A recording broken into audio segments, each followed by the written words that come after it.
रव्याचे लाडू बनवत असताना भरपूर अशी कसरत करावी लागते। म्हणजेच रवा भाजण्यापासून ते लाडू तयार होईपर्यंत आपल्याला जीवात जीव नसतो। अगदी अशी धाकधूक होत असते आपली, लाडू बिघडणार तर नाहीत ना, अगदीच कठीण होणार नाहीत ना आणि मऊसूद तर होणार नाहीत ना, जे बांधल्यानंतर असे जाग्याला ठेवला की तिथंच लाडू असा बसेल, त्याचा आकारच बदलून जाईल। अशा पद्धतीचे भरपूर अशा समस्या असतात रव्याचे लाडू बनवण्यासाठी। आता या व्हिडिओमधून मी तुम्हाला लाडू दोन प्रकारे कसे बनवता येतील, म्हणजेच अगदी मऊसूदही लाडू बनवता येतो रव्याचा आणि थोडासा कठीण सरसही बनवता येतो। ज्यावेळेस जास्त दिवस आपल्याला लाडू टिकवायचे असतात त्यावेळेस थोडे कठीण असे बनवावे लागतात आणि जास्त दिवस टिकावेत यासाठी त्याच्यामध्ये पाकाचं प्रमाण ही अगदी अचूकशीर असं वापरावं लागतं आणि कशा पद्धतीचा पाक बनवावा लागतो त्याचंही योग्य प्रमाण अचूक माप मी तुम्हाला या व्हिडिओतून सांगणार आहे।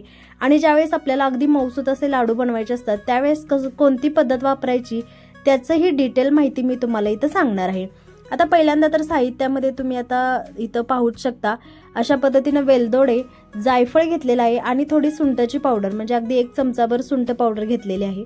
तर हा रवा घेतलेला आहे, बारीक रवा आपल्याला इथं वापरायचा आहे। अगदी बारीक रवा घ्यायचा जेणेकरून आपल्याला जास्त भाजायला वेळही लागत नाही आणि पाकाचं प्रमाणही योग्य आपल्याला सापडतं। म्हणून इथं मी अगदी बारीक रवा घेतलेला आहे। 2 किलो इथं प्रमाण घेतलेलं आहे रव्याचं, म्हणजे मी 2 किलोचे लाडू बनवणार आहे। त्याच्यासाठी मी इथं 2 किलो रवा आणि 1.5 किलो साखर वापरणार आहे आपण लाडूसाठी। आता 2 किलो रव्यासाठी 1.5 किलो साखर अगदी पुरेशी आहे। लाडू जास्त गोड होत नाहीत आणि साखरही कमी पडत नाही। लाडू बनवण्यासाठी आपल्याला योग्य साखरेचं प्रमाणही असणं गरजेचं आहे। लाडू तुपामध्ये बनवणार आहे म्हणून इथं पावशेर तूप लागणार आहे आपल्याला। ज्यावेळेस 2 किलो रवा आपण वापरणार आहे त्यावेळेस त्याच्यासाठी पावशेर तूप लागतं। अगदी मऊसूद लाडू होण्यासाठी आपल्याला पावशेर तूप लागतं आणि थोडंसं आपल्याला कठीण लाडू बनवायचे, जास्त दिवस टिकवायचे आहेत तर त्याच्यातील आपल्याला 100 ग्रॅम तूप बाजूला काढून ठेवायचं। म्हणजे इथं 2 किलो रव्यासाठी आपल्याला जास्त लाडू टिकण्यासाठी फक्त 150 ग्रॅम तूप लागेल आणि मऊसूद लाडू बनवायचे आहेत आपल्याला, लगेच खायचे आहेत तर त्याच्यासाठी आपल्याला 2 किलो रव्यासाठी पावशेर तुपाची गरज लागेल। आता इथं पहिल्यांदा तर पातेलं ठेवून घेतलेलं आहे गॅसवरती, मी मोठं पातेलं घेतलेलं। 2 किलो रवा मी एकत्रितच भाजून घेत आहे। तुम्हाला जर जास्त अवघड वाटत असेल तर तुम्ही 1 किलो असा प्रमाणात भाजून घेऊ शकता। आता मी पातेलं मोठं ठेवलेलं आहे आणि तेही जाड पातेलं घेतलेलं आहे, त्याच्यामुळे मी 2 किलो रवा एकत्रितच भाजून घेत आहे। पहिल्यांदा असा मोकळा भाजल्यामुळे काय होतं, तुपामध्ये आपल्याला भाजताना जास्त त्रास होत नाही, म्हणून पहिल्यांदा तर रवा मोकळाच भाजून घ्यायचा। जरासा याचा रंग बदलेपर्यंत मोकळा, असं सुटसुटीत रवा होईपर्यंत थोडासा मोकळा भाजून घ्यायचा आणि नंतर याच्यामध्ये तूप ऍड करून घ्यायचा। आता जे पावशेर तूप होतं मी ते सगळं एकत्रितच याच्यामध्ये ऍड करून घेतलेलं आहे। रवा गरम झालेला असतो त्यामुळे पटकन वितळलं जातं। आता हे आपल्याला बारीक गॅस करायचा आणि सगळ्या रव्यामध्ये हे तूप मिक्स करून घ्यायचं। आता गॅस जर मोठा असेल तर हलवताना आपल्याला थोडासा ताप होईल आणि खाली जळू शकतो रवा, म्हणून इथे गॅसची फ्लेम थोडी लो करून घ्यायची आणि हे सगळं तूप आहे ते रव्यामध्ये मिक्स करून घ्यायचं। आता तुपामध्ये रवा भाजत असताना थोडा जास्त वेळ लागतो आणि सतत हलवत राहावं लागतं। गॅसची फ्लेम ही आपल्याला वाढवून चालत नाही, अगदी मीडियम गॅसच्या फ्लेमवरती रवा भाजून घ्यावा लागतो। आता अगदी मऊसूद लाडू होण्यासाठी आपल्याला इथं तेलाचीही गरज लागणार आहे। ज्यावेळेस आपल्याला अशी तुपट मस्त रसरशीत मऊसूद लाडू बनवायचे असतात ना त्यावेळेस थोडंसं तेल वापरायचं। आता इथं मी अर्ध्या वाटीला थोडंसं कमी तेल घेतलेलं आहे, ते याच्यामध्ये ऍड करून घेतलं आणि परत हे मिक्स करून आपल्याला भाजून घ्यायचं आहे। आता 2 किलो आहे त्यामुळे जास्त रवा आहे आणि हलवत सतत राहिल्यामुळे हात दुखायची वेळ आलेली आहे अशा पद्धतीनं।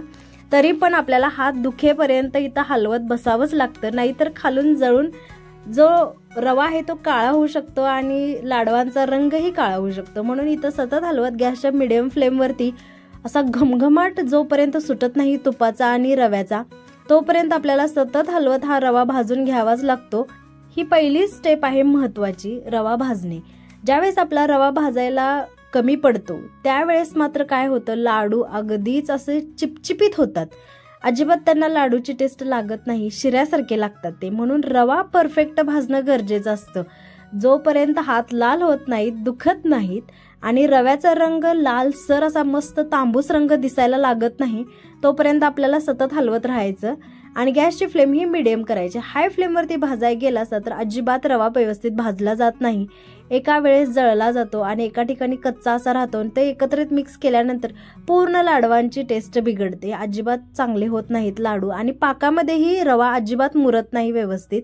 कच्चा रवा राहिला की बिघडतच, म्हणजे अगदीच त्याच्यामध्ये पाक अजिबात मुरला जात नाही आणि लाडू बिघडलेच म्हणून समजा. अशा पद्धतीने इथं रवा भाजून झालेला आहे. आता तुम्हाला मी दाखवत आहे, असं हातामध्ये घेऊन बघायचं.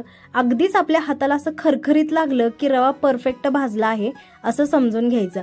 आणि वास तर येतोच रव्याचा भाजल्यानंतर. आणि सोबतच रंगही याचा चेंज होतो, पांढरा असतो तो रंग लालसर असा दिसायला लागतो, म्हणजे रवा भाजला असं समजून घ्यायचं. आता पाटीमध्ये काढून घेतलेला आहे मी रवा बाजूला पातेल्यातून, आणि त्याच पातेल्यामध्ये आपण पाक ठेवून घेणार आहे. आता ज्यावेळेस आपल्याला 2 किलो लाडू बनवायचे आहेत त्यावेळेस 1.5 किलो साखर वापरायची. आता साखर ही थोडी कमीच वापरलेली आहे मी, जास्त गोड लाडू नको आहेत म्हणून. तुम्हाला हवं असल्यास त्याच्यामध्ये साखर ऍड करू शकता जास्त. आता पाक ठेवण्यासाठी आपल्याला पाणी घ्यायचं आहे. ज्यावेळेस सॉफ्ट एकदम लाडू बनवायचे असतात त्यावेळेस 2 किलो रवा असतो, त्याच्यासाठी हे 3 ग्लास पाणी मी वापरते. इथे आता आपल्याला मऊ लाडू बनवण्यासाठी पाकही जास्त वापरावा लागतो, तूपही जास्त वापरलेलं आहे. आणि ज्यावेळेस आपल्याला जास्त टिकणारे लाडू बनवायचे आहेत त्यावेळेस मात्र तुपाचं प्रमाणही कमी करायचं आहे आणि पाकाचंही प्रमाण कमी करायचं आहे.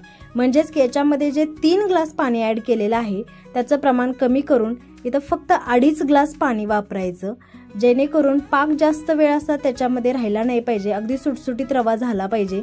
म्हणून इथं फक्त 2.5 ग्लास पाणी वापरायचं, म्हणजे अर्धा ग्लास पाणी कमी करायचं जास्त दिवस टिकण्यासाठी लाडू. आता इथं उकळी आलेली आहे. अशा पद्धतीनं गॅसची फ्लेम हाय करायची.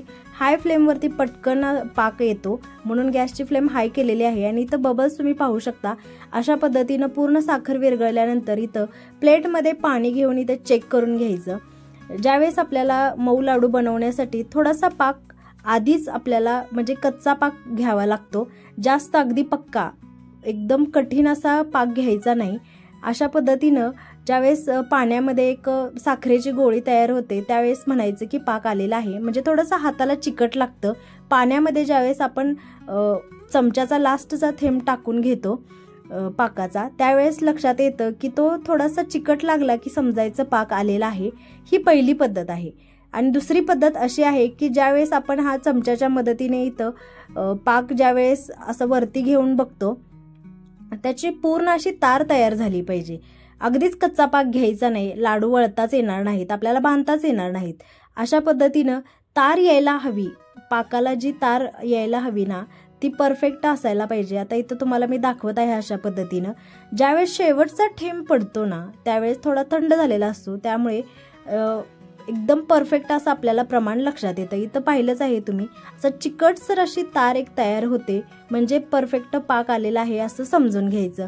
आता नंतर मी गॅस बंद केलेला आहे आणि त्याच्यामध्ये जी वेलची पावडर करून घेतलेली आहे ना ती ऍड केली आणि सोबतच सुंठ पावडर ही ऍड केलेली आहे.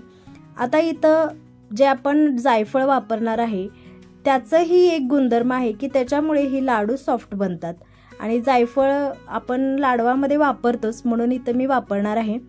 तुम्ही तुमच्या इच्छेनुसार वापरू शकता किंवा स्किपही करू शकता. आता 2 ते 3 मिनिटं आपल्याला इथं वाट बघायची आहे. गॅस आपण ज्यावेळेस बंद करतो ना त्यावेळेस आपल्याला इथं 2 ते 3 मिनिटं थांबायचं आहे. लगेच त्याच्यामध्ये रवा टाकून घ्यायचा नाही, थोडा वेळ थांबायचं आणि नंतर त्याची एक वाफ गेली की नंतर त्याच्यामध्ये रवा ऍड करायचा. अशा पद्धतीनं आता ज्यावेळेस जास्त टिकणारे लाडू बनवायचे आहेत आपल्याला लॉंग टर्मसाठी तर त्यावेळेस आपल्याला तिथं पाकाचं प्रमाण कमी करायचं आहे, तुपाचंही प्रमाण कमी करायचं आहे. रवा सेमच भाजावा लागतो. आणि नंतर इथं तुम्ही पाहिलंच आहे अशा पद्धतीनं आता टेक्स्चर झालेलं आहे जे आपण पाकामध्ये रवा टाकल्यानंतर. रवा परफेक्ट भाजलेला आहे त्यामुळेच लाडू परफेक्ट होणार. आता हे कसं चेक करायचं तर पाकात टाकल्यानंतर रवा हातात घेऊन बघायचा किंवा तोंडात टाकून बघायचा. तो कठीणसर लागला की म्हणायचं याचे परफेक्ट लाडू बनणार आहेत, म्हणून अजिबात त्यावेळेस काळजी करायची गरज लागत नाही. आणि ज्यावेळेस हे मिश्रण आपल्याला शिऱ्यासारखे खाल्ल्यासारखे वाटेल त्यावेळेस समजायचं की बिघडलेलं आहे, म्हणजे रवा भाजताना परफेक्ट असा भाजायला हवा. आता नंतर इथं साधारणतः 2 तासानंतर अगदी हे मिश्रण परफेक्ट सुकून तयार झालेलं आहे लाडू बांधण्यासाठीचं, म्हणजे इथं अजिबात काळजी करायची गरज लागत नाही. 2 तासानंतर ही अगदी परफेक्ट असे लाडू बांधायला होतात. आणि तुपाचं प्रमाण आपण जास्त वापरलेलं आहे त्यामुळे असे मस्त हाताला अजिबात रवा चिटकत नाही, अगदी परफेक्ट असे हे प्रमाण झालेलं आहे आणि तूपही हाताला लागत आहे. तर मऊ लाडू बनवायचे होते म्हणून इथं तूप जास्त वापरलेलं आहे.